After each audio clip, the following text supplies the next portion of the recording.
지난 시간에 이제 천문학 강의 이제 오리엔테이션을 진행을 하고 천문학을 하는데 이제 필요한 기본적인 내용들을 짚고 넘어갔어요. 그래서 이제 오늘부터 본격적인 이제 천문학 강의가 시작이 될 건데, 일단 그 첫 번째 내용으로 이제 우리가 하늘을 바라봤을 때 천체들이 어떻게 움직이는지에 대한 내용들을 다룰 예정입니다.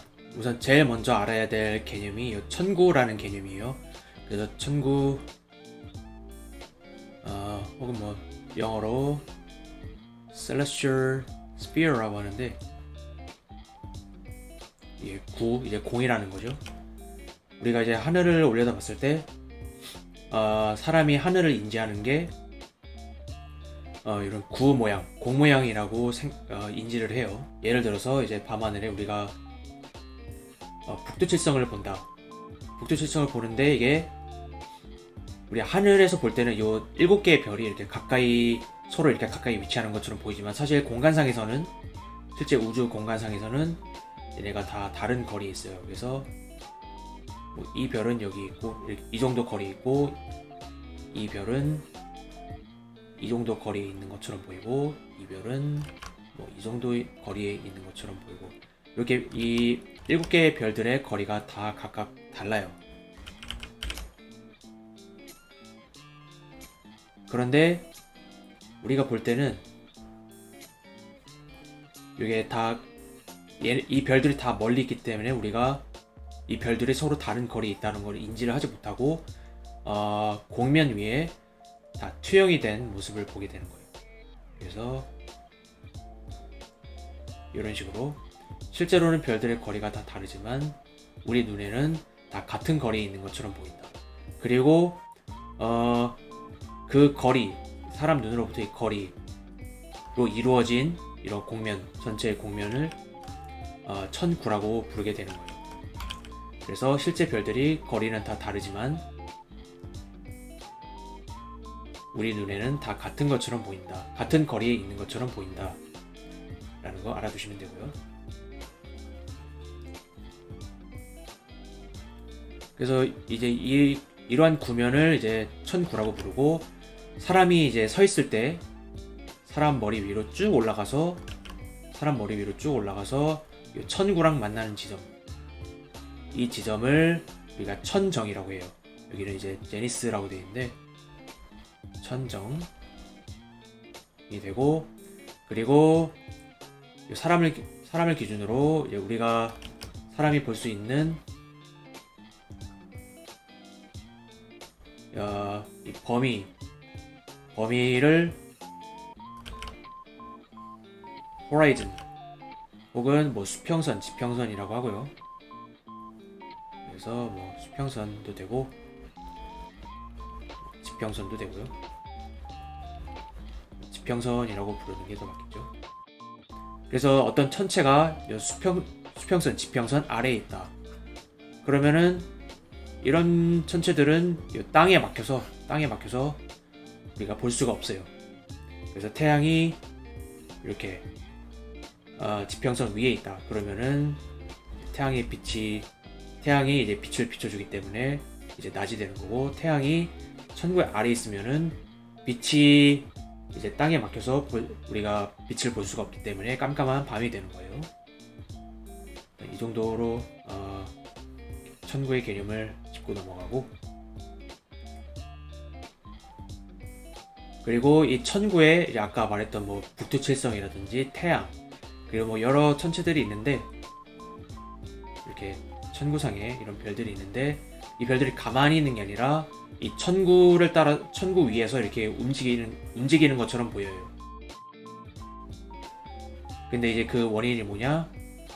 우리 지구가 이렇게 축이 있고, 지구에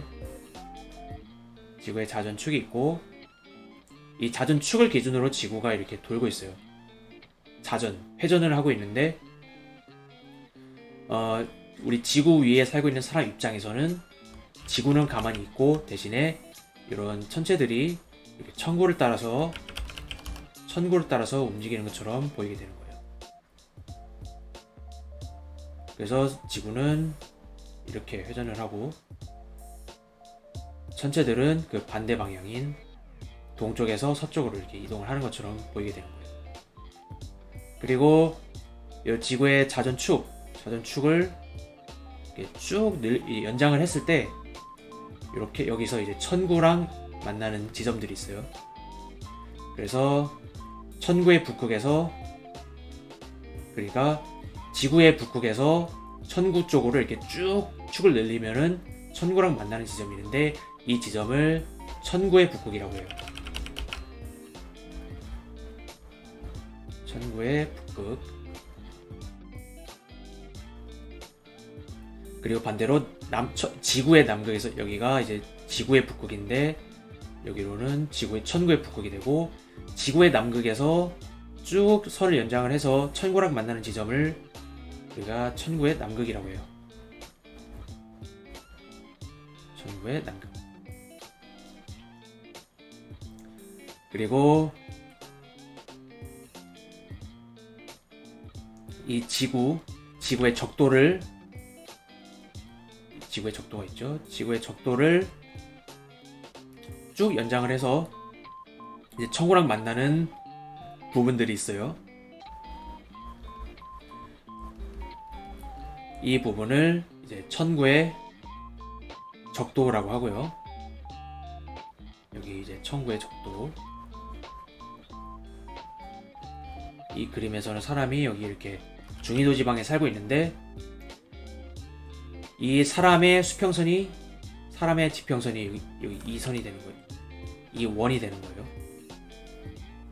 그래서 이렇게 그림으로 봤을 때 지구가 동그랗잖아요. 그래서 이 동그라미에 접하는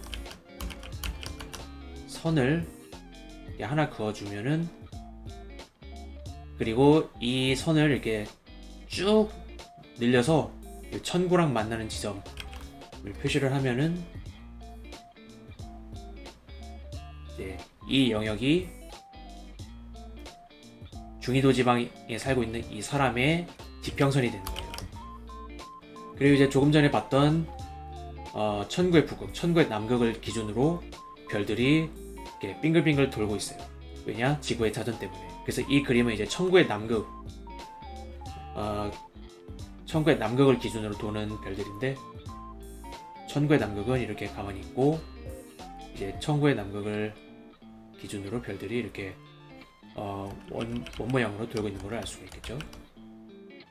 그래서 이런 천체의 운동들이 또 이제 지구의 어느 지방에 살고 있느냐에 따라서 또 다르게 보이는데, 예를 들어서 지구의 북극에는 사람이 살 수 없지만 북극에 가서 천체의 운동을 관측을 한다, 그런 식으로 생각을 하면은,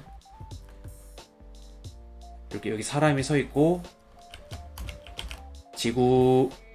지구의 북극에서 천구 방향으로 쭉 선을 올리면은 이 천구랑 만나는 지점이 천구의 북극이 되고, 또 여기 이 사람이 이렇게 북극 지방에 서 있으면은 그 사람의 머리 위로 이렇게 쭉 올라가면은 또 천구랑 만난 지점이 천정이 돼요. 천정이 돼서 북극 지방에서 별을 관측을 하면은 천정과 천구의 북극이 같은 위치에 있다. 그리고 별들은 천구의 북극을 기준으로 이제 운동을 하기 때문에, 천구의 북극을 기준으로 이렇게 빙글빙글 돌기 때문에 이런 식으로 별이 이동을 하는 것을 볼 수가 있고요. 이 별들의 운동이 뭐냐? 이렇게 이 관측자의 지평선과 평행한 방향으로 평행하게 이렇게 운동을 하게 돼요. 그리고 반면에 적도 지방에 사는 사람들은 천구의 북극이 이쪽에 있죠. 천구의 북극이 이쪽에 있고, 반면에 이 사람의 천정은 이렇게 이쪽 방향으로. 그래서 여기가 천정이고 천구의 북극은 이쪽 이렇게 있죠. 그래서 둘이 같은 위치에 있지 않아요. 그런데 별들은 천구의 북극을 기준으로 혹은 천구의 남극을 기준으로 이게 운동을 하기 때문에 여기서 보면은 이렇게 운동을 하는 것을 볼 수가 있어요. 그래서 만약에 여기에 별이 있다.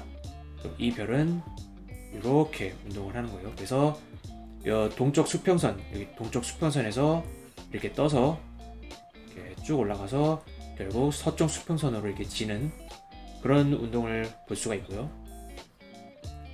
그리고 중위도 지방은 이제 이 둘이 섞인 거예요. 그래서 이 사람, 여기 중위도 지방에 사는 사람 입장에서는 천구의 북극이 이쪽에 있고 천정은 이쪽에 있고, 그리고 별들이 천구의 북극을 기준으로 이렇게 운동을 하기 때문에 이렇게 좀 비스듬한 방향으로 별들이 운동을 한다, 천구상에서 라는 것을 알 수가 있어요. 그래서 알 수가 있고, 요거를 이제 말로만 하면은 뭐 이렇게 탁 와닿지가 않기 때문에 뭐 여러 가지 방법으로 좀 설명을 드리려고 하는데, 이제 이런 천체의 움직임을 좀 더 쉽게 이해할 수 있는 도구들이 몇 개 있는데, 그 중에 하나가 이 천구의라는 거예요. 그래서 이제 제가 있는 학교 같은 경우는 이제 천구의를 보유를 하고 있고요. 또 학생들을 이제 이해를 돕기 위해서 실제로 이제 수업에 사용을 하기도 해요. 국내 대학들 같은 경우는 이제 뭐 어떤지는 잘 모르겠는데, 이 영상을 보시는 여러분이 뭐 혹시 중학생, 고등학생이시라면은 과학 선생님이나 지구과학 선생님께 한번 여쭤보세요. 그래서 과학실에 이거를 보관을 하고 있을 수도 있으니까 뭐 여쭤봐서 뭐 보여달라고 하셔도 되고. 그래서 이게 어떤 거냐, 가운데 보면은 이렇게 지구가 있고, 이 지구 바깥쪽으로 이렇게 투명한 플라스틱 구가 있어요. 그래서 이 플라스틱 구가 이제 천구가 되는 거고, 그리고 이 천구를 이제 자세히 보시면은 이런 별들이 이렇게 그려져 있는데, 이제 지구의 자전축에 또 손잡이가 달려 있어서 손잡이를 잡고 지구를 돌리면은 지구가 천구를 기준으로 이렇게 자전을 하는 것을 이제 해볼 수가 있고, 근데 이제 지구에 사는 사람 입장에서는 지구는 가만히 있고 천구가 움직이는 것처럼 보이기 때문에 우리가 손잡이를 잡고 천구를 또 돌릴 수가 있어요. 그리고 이제 이런 수평선을 기준으로 별들이 이렇게 뜨고 별들이 이렇게 지고 하는 것을 쉽게 관측을 해볼 수가 있고, 뭐 이런 도구들이 많이 있어요. 특히나 요즘에는 이제 컴퓨터 프로그램들이 이제 잘 나오기 때문에 또 여러분들이 그런 거를 활용을 해봐도 되고, 그런데 개인적으로는 그런 컴퓨터 프로그램보다는 이런 천구의 제가 직접 이렇게 손으로 이렇게 만져보면서 보는 게 훨씬 더 직관적이고 이해가 잘 되더라고요. 혹시 이제 관심 있으시면은 여러분 과학 선생님한테 여쭤보시고, 이게 가격이 이렇게 싼 가격은 아니기 때문에, 그래서 아마존 같은 경우를 보면 뭐 $200, $300 이렇게 돼요. 그래서 요거 보자고 사실 필요는 없고, 이제 혹시 학교에 보유를 하고 있는지 이걸 여쭤보시면 되겠습니다. 그래서 다양한 도구들이 있는데, 일단 천구의를 제가 직접 보여드릴 수는 없으니까 어떤 프로그램을 소개시켜 드릴 건데, 이거는 이제 NAAP Labs라고 해서 네브라스카 링컨 대학교에서 만든 프로그램이 있고요. 이제 링크를 따라가시면 여러분이 이걸 다운받아서 해보실 수가 있어요. 뭐 이런 프로그램인데, 이제 천문학의 다양한 주제들을 여러분이 직접 손으로 이렇게 왔다 갔다 만져보면서 좀 더 쉽게 이해할 수 있는 프로그램이고, 여기서 보여드릴 거는 이제 Rotating Sky Explorer라고 해서 그런 천구상에서 별들이 어떻게 움직이는지 그런 것들을 확인해 볼 수 있는데, 그래서 지금 제가 이제 위치를 뭐 한국 근처로 맞춰놨어요. 그래서 왼쪽에 보면 이제 지구상에 이렇게 한국의 쪽에 이렇게 점이 찍혀 있고, 그리고 이 위치에 사는 이제 어떤 관측자 그리고 이렇게 지평선 그리고 그런 천구가 나와 있어요. 그래서 이 중위도 지방 서울 혹은 한국에 사는 사람이 이렇게 지구 위에 이런 식으로 이렇게 서 있으면은 이제 그 사람의 수평선은 지평선은 이렇게 될 거고요. 그리고 이 머리 위를 기준으로 해서 이쪽 방향, 그래서 어느 정도 좀 각도가 있는 방향으로, 이 정도 각도가 있는 방향으로 천구의 북극, 이 파란 선 천구의 북극이 위치를 하게 됩니다. 그리고 이제 별들을 좀 추가를 해보면은 이렇게 별들이 있는데, 별들이 지구가 이렇게 자전을 함에 따라서 천구상에서 별들이 이렇게 움직이는데, 북지정도 추가를 해보고요. 그래서 천구의 북극을 기준으로 별들이 이렇게 움직인다. 그리고 별들의 궤적을 그려보면은 뭐 이렇게 천구의 북극 기준으로 이렇게 원을 그린다는 것을 알 수가 있고요.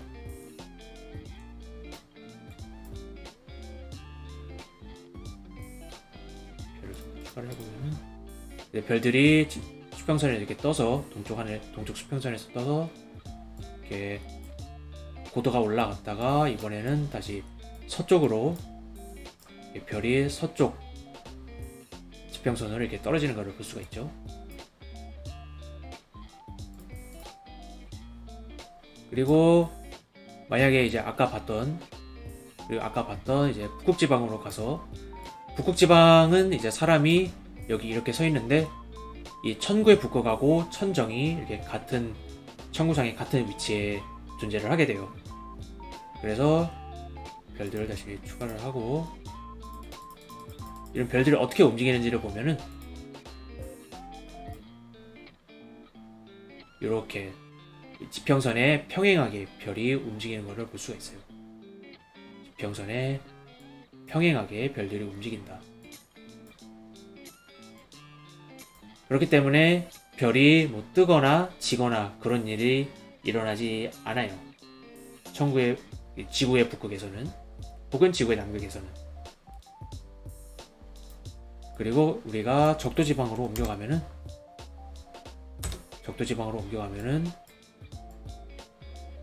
이제는 천정이 이쪽 방향에 있고 천구의 북극은 이쪽 방향에 있기 때문에 별들이 어떻게 움직이냐,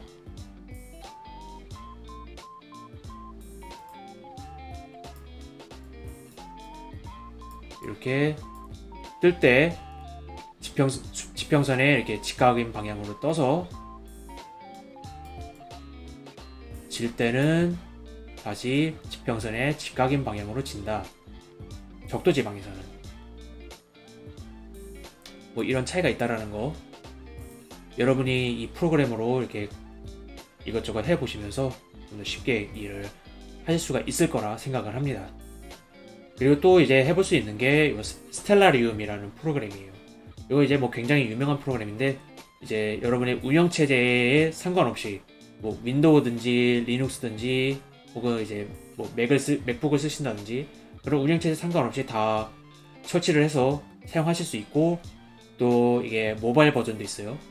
그래서 여러분이 뭐 좀 더 편하게 쉽게 설치를 해서 갖고 놀 수 있는 프로그램이고, 이 프로그램도 이제 어떻게 생겼는지 보여드리면은 이렇게 생겼어요.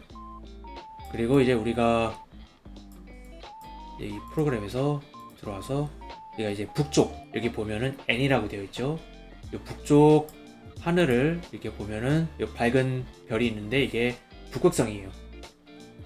근데 이 북극성이 어디에 있냐, 이렇게 여기 뭐 하늘의 북극이라고 되어 있는데, 이 천구의 북극에 굉장히 가까운 지점에 북극성이 있어요.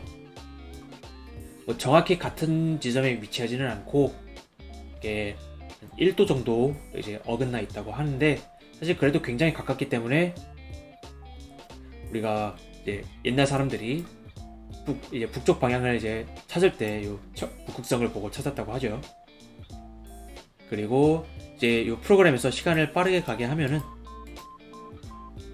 이렇게 별들이 이렇게 이렇게 빙글빙글 도는 운동을 하는 걸 볼 수 있어요. 이제 천구의 북극은 움직이지 않고, 그리고 북극성도 이제 거의 움직이지 않겠죠. 천구의 북극에 가까이 있으니까. 그리고 이제 다른 별들이 이제 천구의 북극을 기준으로 해서 이렇게 원운동을 한다라는 것을 확인을 할 수가 있어요. 이제 요거는 서울에서였고, 우리가 다른 위치로 가보면은 우선은 극지방으로 가볼 거예요. 그래서 지금 북극에 와 있는데, 요게 뭐 지금 지표면이 막 나무도 있고 그런데 요 이미지는 가짜 이미지라서 뭐 실제 북극이 이렇게 생긴 건 아니고요. 그리고 이제 요 북극에 서서 하늘을 올려다 보면은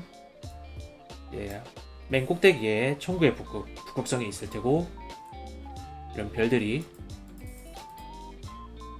너무 빠르다. 천구의 북극을 기준으로 이렇게 빙글빙글 도는데, 우리가 수평선을 기준으로 보면은 지평선을 기준으로 보면은 별들이 수평선과 평행하게 이렇게 운동을 한다. 이거를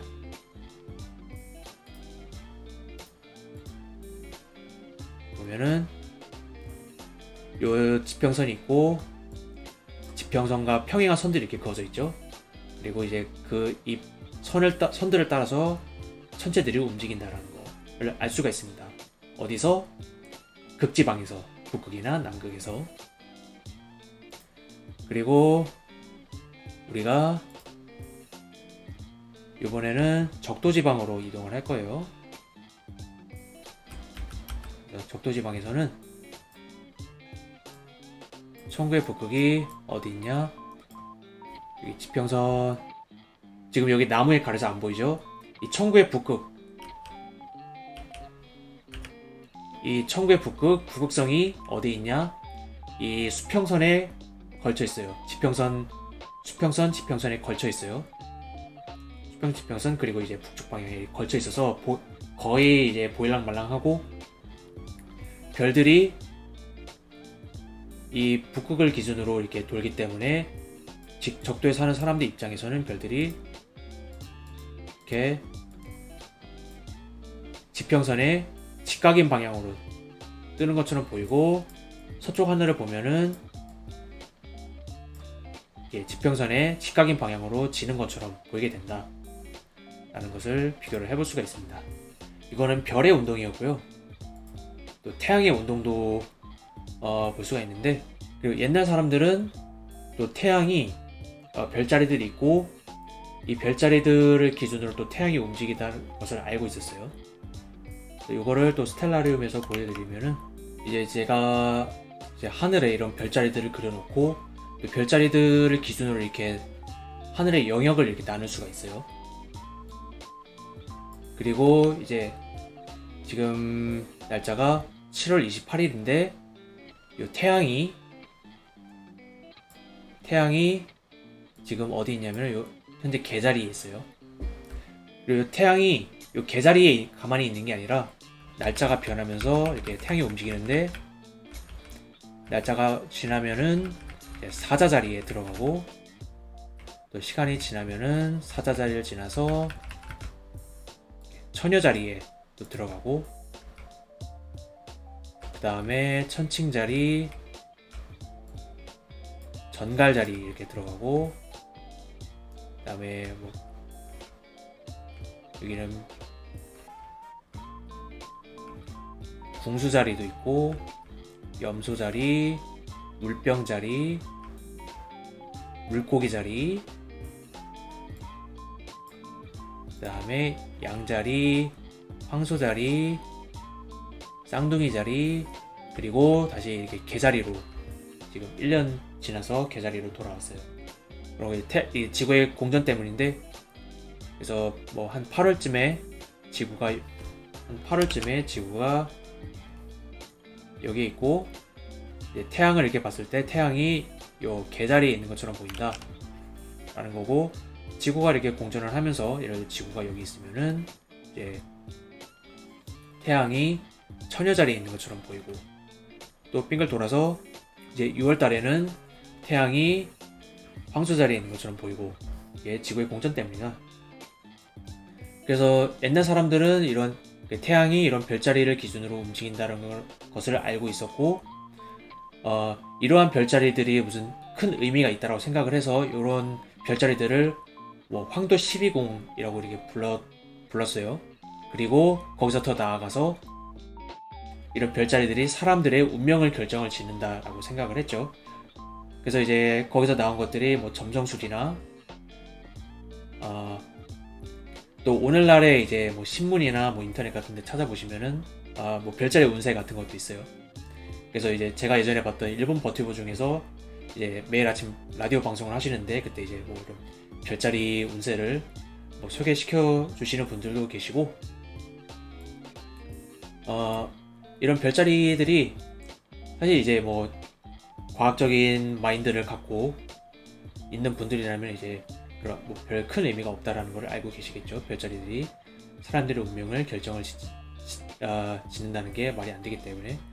하지만 이제 제가 이런 말을 하면은 이제 뭐 이과놈들 또 감성이 없네 어쩌네 또 이런 말들을 하시기 때문에, 뭐 재미로 보신다면 뭐 충분히 문제가 없을 거고요.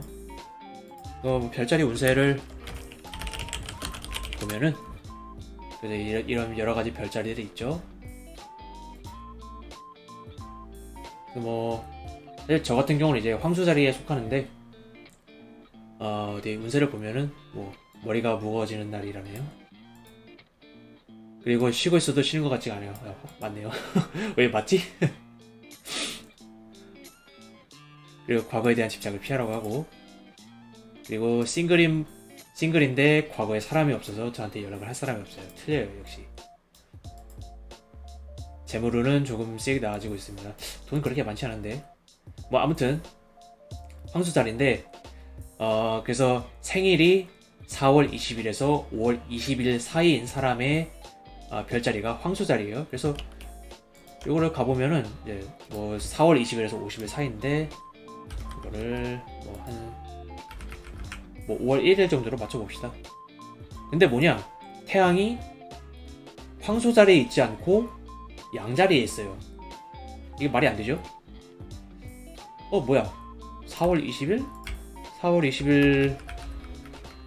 20일에 태양이 양자리, 5월 20일에 이제 겨우 이제 황소자리에 들어갔는데, 그러면은 뭐 생일이 예를 들어서 뭐 4월 26일인 사람은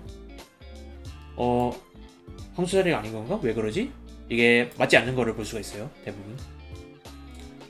그래서 이게 왜 그러냐, 이거를 설명하기 위해서 이제, 그래서 이 별자리가 맞지 않는 거를 설명을 하기 위해서 이제 세차운동이라는 개념을 알아야 되는데, 이제 아까 말씀드렸다시피 지구의 공전축이 기울어져 있어요. 23.5도 정도. 3.5도 정도. 여기서 공전축이 자전축이 23.5도 기울어져 있고, 태양이 뭐 이렇게 이쪽에 있을 거고요.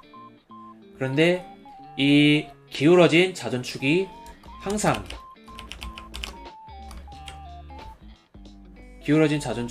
여기를 가리키는 게 아니라 이 자전축이 방향이 계속 변해요.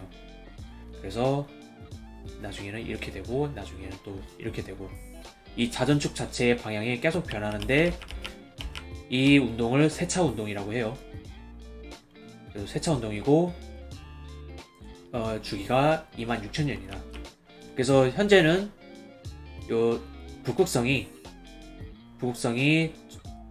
이렇게 지구의 자전축이 이렇게 있으니까 여기가 천구의 북극이 되는 거예요. 북극성이 천구의 북극에 있는데, 나중에 지구의 자전축이 바뀌어서 예를 들어서 13,000년 뒤에 지구의 자전축이 이쪽 방향을 가리킨다. 그러면은 천구의 북극이 이쪽이 되고, 그때 천구의 북극에 가까이 있는 별이 베가가 되고, 대신에 이 북극성은 더 이상 천구의 북극에 있지 않기 때문에 우리가 북극성이라고 부를 수가 없는 그런 날이 오게 됩니다. 그래서 이게 뭔 상관이냐? 이게 별자리랑 뭔 상관이냐? 이제 제가 아까 별자리를 얘기할 때 이런 게 이제 옛날 사람들, 이제 고대 시대의 사람들이 만든 거라고 했어요. 그래서 오늘날에는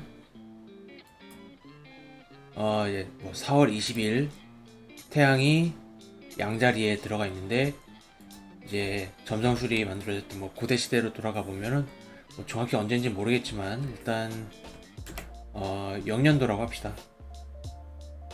그럼 이제 이 그림을 보시면은 4월 20일에 태양이 황소자리 안에, 황소자리 영역에 있는 것을 확인을 할 수가 있어요. 그리고 날짜가 바뀌면은 4월 20일부터 날짜가 바뀌어서 5월 20일 정도까지 이제 태양이 황소자리에 있다라는 것을 알 수가 있습니다. 그런데 이제 세차운동 때문에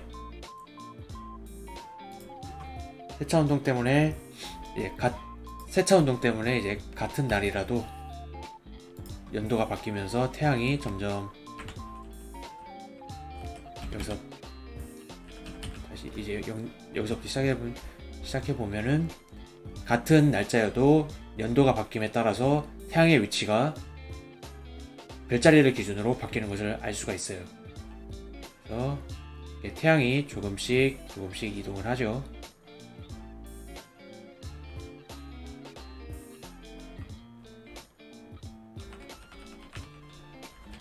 그래서 이제 2022년도에 태양이 이렇게 양자리에 오게 된다. 4월 20일에.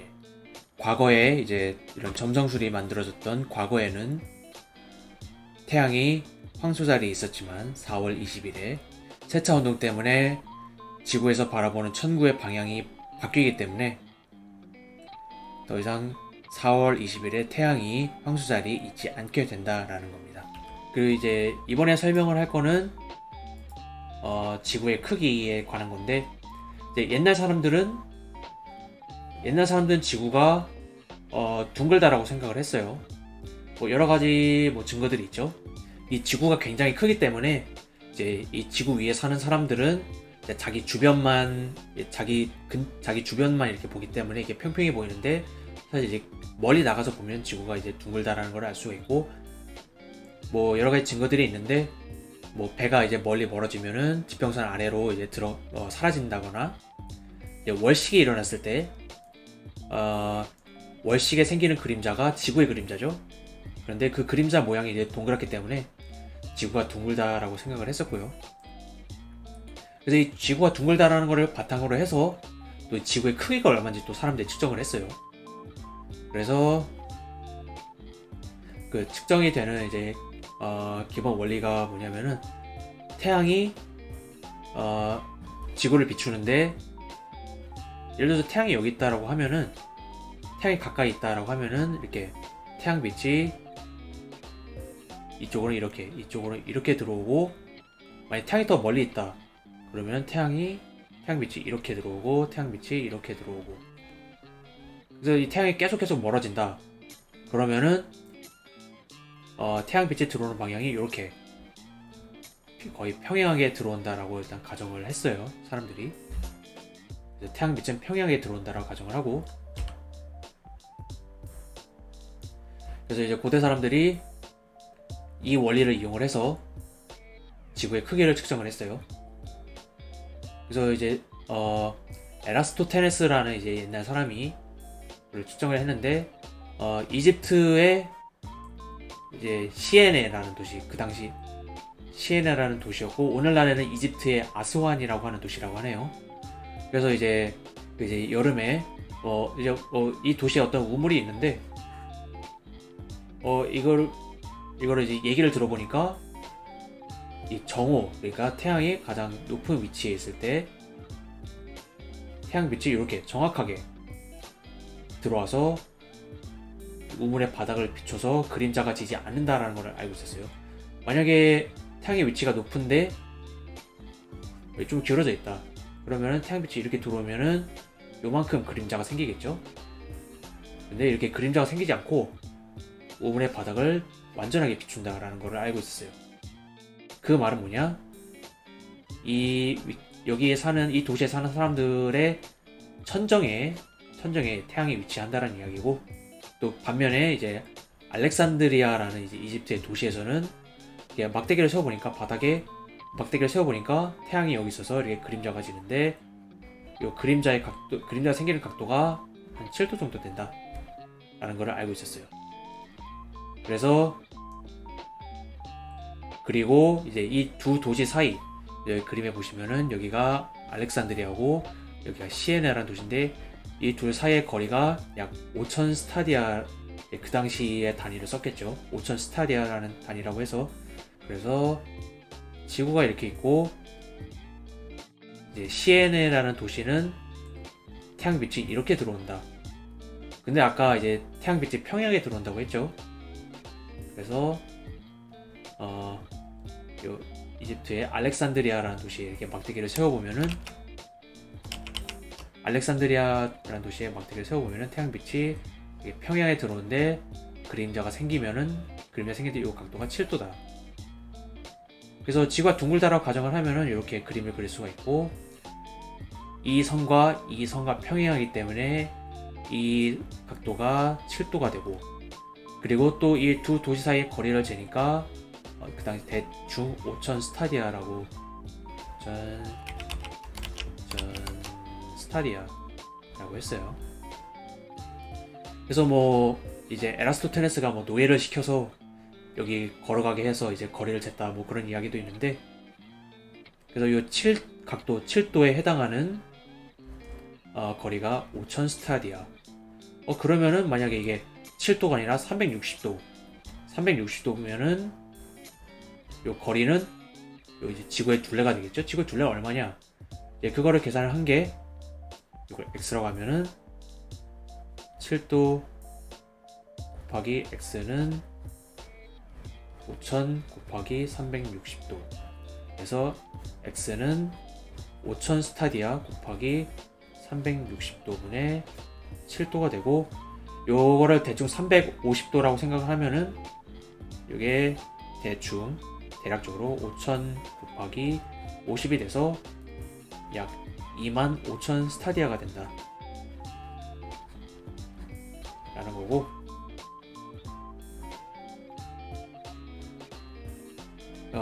이제 그 당시의 단위인 1스타디아가 약 157.7m가 돼서, 이제 지구의 둘레, 지구가 둥글다를 가정했을 때 지구의 둘레가 약 4만 킬로미터 정도가 나오고, 그거는 오늘날 이제 좀 더 이게 정밀하게 측정된 뭐 인공위성이라든지 뭐 기술이 발전함에 따라서 지구의 둘레를 더 정확하게 측정할 수 있는데, 오늘날 측정한 값과 뭐 거의 비슷하다고 해요. 그래서 이제 옛날 사람들은 지구가 둥글다라는 걸 알고 있었고, 그리고 그 지구의 둘레를 혹은 지구의 크기를 측정을 했다라는 거. 그러니까 여기서 이제 설명하는 내용입니다. 태양이나 별들의 운동뿐만 아니라 우리가 행성의 운동도 생각을 해볼 수가 있는데, 이제 제가 이제 태양 주변을 도는 이런 행성들의 궤도를 표시를 했는데, 수성 같은 경우는 태양의 중심에 있고,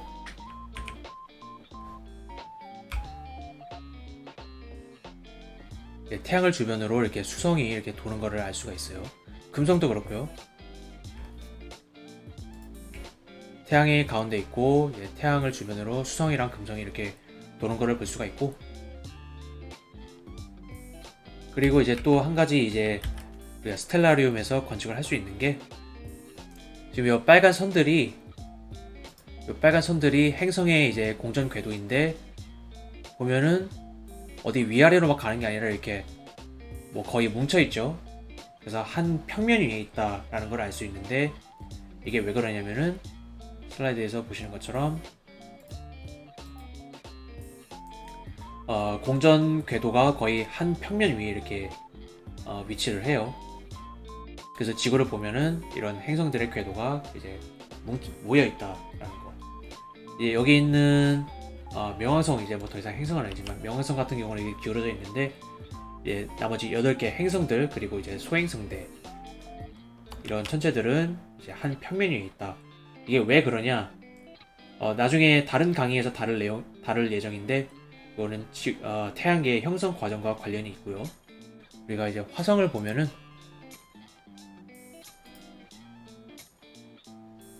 이제 우리가 역행 운동이라는 게 있는데, 이제 밤하늘을 관측을 하면 이제 행성들이 움직이는데, 행성들이 이렇게 밤하늘의 별들을 기준으로 이런 식으로 이렇게 운동을 하는 걸 알 수가 있어요.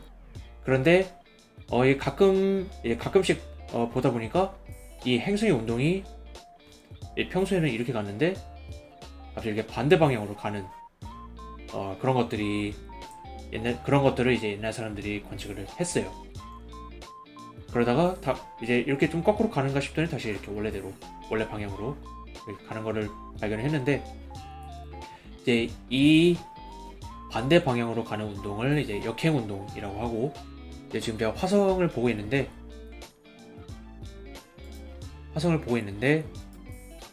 뒤에 별자리들 있죠. 그래서 별자리를 기준으로 해서 평소에는 화성이 이렇게 이쪽 방향, 그러니까 서쪽에서 동쪽으로 이동을 하고 있어요. 쭉 이동을 하고, 그래서 이제 이 그림에서, 이 화면에서 보면은 화성을 기준으로 별자리들이 오른쪽으로 이렇게 움직이는 것처럼 보이죠.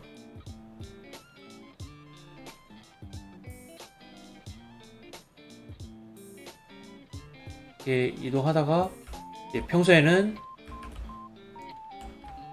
화성이 별자리를 기준으로 오른쪽에서 왼쪽으로 이동을 하는 것처럼 보이다가 요 운동이 갑자기 느려지더니 화성이 별자리 기준으로 반대 방향으로, 그러니까 이 화면에서는 왼쪽에서 오른쪽으로 이렇게 이동을 하는 경우가 생겨요. 그러다가 다시 멈추고 다시 원래 움직이던 방향인 좀 기울어져서 그런데 이제 원래 운동하던 방향인 오른쪽에서 왼쪽으로 이렇게 운동을 하는 것처럼 보이는 경우를 관측을 할 수가 있어요.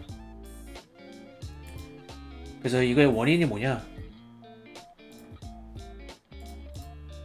이게 원인이 이제 두 행성의 공전 속도 차이인데, 이제 지구가 이렇게 돌고 있고, 지구가 요 안쪽에서 이렇게 돌고 있고, 바깥쪽에 도는 이제 행성, 화성이라고 합시다. 화성이 있는데 태양을 주변으로 두는 공전 속도가 지구가 더 빨라요. 이 외행성 화성보다. 그래서 이제 요 A 지점에 있을 때는, 시간이 A일 때는 지구가 여기 있고 화성이 여기 있고, 그래서 천구상에서 행성이 여기 있는 것처럼 보이는데, 이제 이제 지구가 더 빨라서 점점 요 화성을 따라잡는 거예요.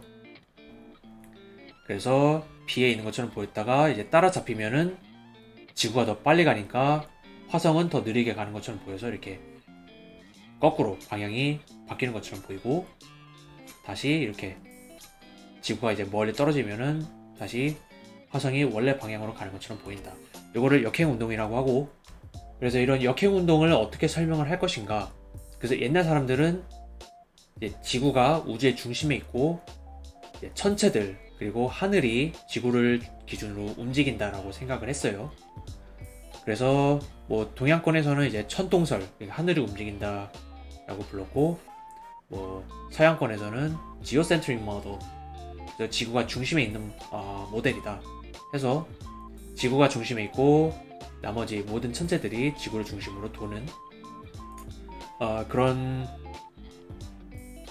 이제 우주관을 가지고 이제 천문학을 공부를 했었는데, 이제 그 대표 주자 중 하나가 이제 프톨레마이오스가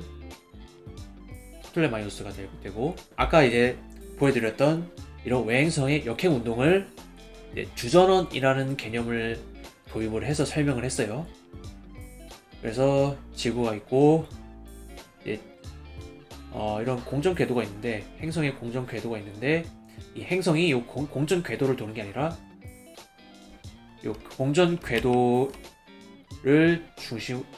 궤도상의 중심이 있는 이런 주전원을 돈다라고 생각을 했어요. 그래서 이 원이 공전을 하면서 이 행성도 이 원을 공전을 하는, 그래서 주전원은 에피사이클이라고 하는 개념을 도입을 했고, 하지만 이제 중세 시대 때 이제 케플러라는 사람이 사실 이런 행성의 궤도는 이런 예쁜 원이 아니라 다 타원이고, 그리고 이제 이런 주전원 개념을 도입을 하다 보면은 이제 행성의 운동을 설명하기가 굉장히 복잡해져요. 그 옛날 사람들은 천동설을 믿었지만 이제 사람들의 생각이 이제 바뀌게 되면서 결국 지동설로 옮겨가는데, 이제 이 천동설에서 이게 행성의 역행 운동을 어떻게 설명을 하냐, 이거를 좀 잠시 보여드리면은, 여기 가운데 지구가 있고 이게 어떤 행성이 있어요. 행성이 지구를 도는데, 여기 밑에 보시면은 이제 황도 12궁이 있고, 이 행성의 위치가 이 별자리를 기준으로 어떻게 바뀌는지 그런 것들을 알 수가 있는데, 보시면은 이게 주전원이 행성이 주전원을 돌고 주전원도 이제 지구를 돌면서 이런 이상한 궤적을 그려요. 그리고 이제 이 청구상에서 이 행성, 빨간 행성이 어떻게 움직이냐를 보면은, 별자리 기준으로 이제 보통은 이제 이 화면상에서 오른쪽에서 왼쪽으로 움직이는데, 가끔씩 이게 반대 방향으로 갔다가 다시 원래 방향으로 돌아가는 역행 운동을 확인을 할 수가 있어요. 그래서 이렇게 여기 진하게 나타나는 지점이 역행 운동이 되는 지점이고, 그 옛날에 주전원이라는 개념을 해서, 옛날 사람들은 주전원이라는 개념을 도입을 해서 이런 역행 운동을 설명을 했다라는 거 알 수가 있고, 중세시대에 와서 이제 사람들의 생각이 점점 바뀌기 시작을 하는 거죠. 그래서 이제 새롭게 대두되는 이론이 지동설. 그래서 동양권에서는 뭐 지동설이라고 해서 지구가 움직인다. 그리고 서양권 뭐 영어로는 이제 헬리오센트릭 모더, 태양의 중심에 있는 그런 우주관이 되겠고, 지동설을 이제 처음 주장을 하게 되는 사람이 니콜라우스 코페르니쿠스입니다. 그래서 이제 원래 코페르니쿠스는 이제 좀 천동설을 믿고 이제 천동설을 연구를 하기 위해서 이제 시작을 했는데, 결국에는 이제 지동설이 맞다라는 거를 이제 증명을 하게 되었고요. 그래서 태양이 가운데 있고, 수성, 금성, 지구를 달을 들고 있고, 화성, 목성, 이런 식으로 태양이 중심에 있고 행성들이 태양을 들고 있다 라는 거고, 이제 이 지동설은 주전원이라는 복잡한 개념 없이 이제 외행성의 역행 운동을 설명을 하게 되고요. 또 금성의 위상도 이렇게 설명하게 되는데, 이거는 좀 이따가 설명을 드릴 거고, 이렇게 이 프로그램을 보면은 이제 지구가 이렇게 파란색으로 있고, 이 회색 외행성이 있어요. 그리고 이제 밑에 별자리들이 있고, 이 행성이 별자리를 기준으로 어떻게 움직이는지. 그래서 평소에는 이렇게 이 화면상에서 오른쪽에서 왼쪽으로 이동을 하는데, 가끔씩 반대 방향, 그러니까 왼쪽에서 오른쪽으로 이동을 하는 경우가 생기는데, 이거를 이제 돌려보면은 평소에는 이 행성이 오른쪽에서 왼쪽으로 이동을 하다가 이게 반대 방향으로 갔다가 다시 원래 방향으로 가는, 이게 왜 그러냐, 이 공전 속도의 차이 때문에 그렇다. 계속 보면은 오른쪽에서 왼쪽으로 가다가 지구가 행성을 따라잡으면은 반대 방향으로 갔다가 다시 원래 방향으로. 그래서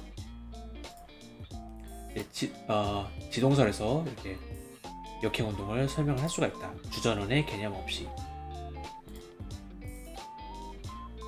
그래서 이제 갈릴레오 갈릴레이가 이제 망원경을 발견을 해서, 이 망원경을 이용해서 이제 천체 관측을 해요. 이제 망원경을 이용을 해서 여러 가지 발견을 했는데, 그 중에 하나가 목성을 도는 4개의 천체가 있다라는 것을 발견을 했어요.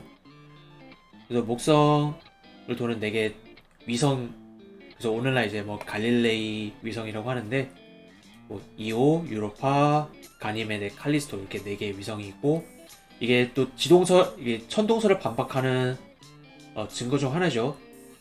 그래서 천동설에서는 이제 우주의 모든 천체가 지구를 중심으로 도는데, 갈릴레이의 발견에 의하면은 요 4개의 위성은 지구를 중심으로 도는 게 아니라 목성을 중심으로 도는 천체이기 때문에 일단 천동설이 틀렸다는 천동설이 틀렸다는 하나의 증거가 되고, 달 표면을 보니까 뭐 달에 이제 산도 있고 계곡도 있고 바다, 사실 이제 물이 있는 건 아니고 이제 지형이 낮고 어둡게 보이니까 바다처럼 보이는데, 이제 그런 달의 표면에 있는 다양한 특징들을 발견을 했고요. 그 이외에도 이제 토성의 고리가 있는데, 이제 그 당시에 뭐 망원경에 이렇게 성능이 좋지는 않았으니까 토성에 귀가 달려있다 이렇게 생각을 했었나 봐요. 그리고 이제 금성의 위상도 발견을 했는데, 예, 금성이 우리 달처럼 이렇게 반달 모양으로 보이는 경우도 있고, 이런 초승달 모양으로 보이는 경우도 있고, 그리고 거의 보름달에 가까운 모습으로 보이는 거를 망원경을 통해서 발견을 했다고 해요. 이게 천동설에서는 설명이 불가능해요. 천동설에서 일단 옛날 사람들이 관측을 해보니까 태양하고 금성은 이렇게 항상 가까이 붙어 있는데, 천동설에서는 이거를 이제 설명을 할 수가 없어요. 지구가 있고 태양이고 금성. 그래서 우리가 금성의 뭐 보름달 모습을 보려면은 금성이 지구를 끼고 반대편에 있어야 되는데, 이 금성은 항상 이 태양 주변에서 발견이 돼요. 그렇기 때문에 이 천동설에서는 금성의 다양한 위성을 설명을 할 수 없다. 그렇기 때문에 이 갈릴레이의 발견이 또 다른 지동설의 근거가 된다라는 이야기입니다. 그래서 오늘 강의는 여기까지고요. 다음 시간에는 천체의 궤도와 물리의 좀 기본적인 내용, 그래서 뉴턴의 3법칙과 뉴턴의 중력의 법칙, 그리고 이제 앞으로 천문학을 공부하는 데 필요한 기본적인 물리학의 기본적인 물리학이니까 꼭 다루고 넘어가야 되는 내용이고요. 뭐 수학적으로 이렇게 뭐 어려운 수학을 하지는 않을 거니까 너무 걱정하실 필요는 없습니다. 오늘 강의 여기서 마치겠고요. 또 다음 시간에 뵙도록 하겠습니다. 감사합니다.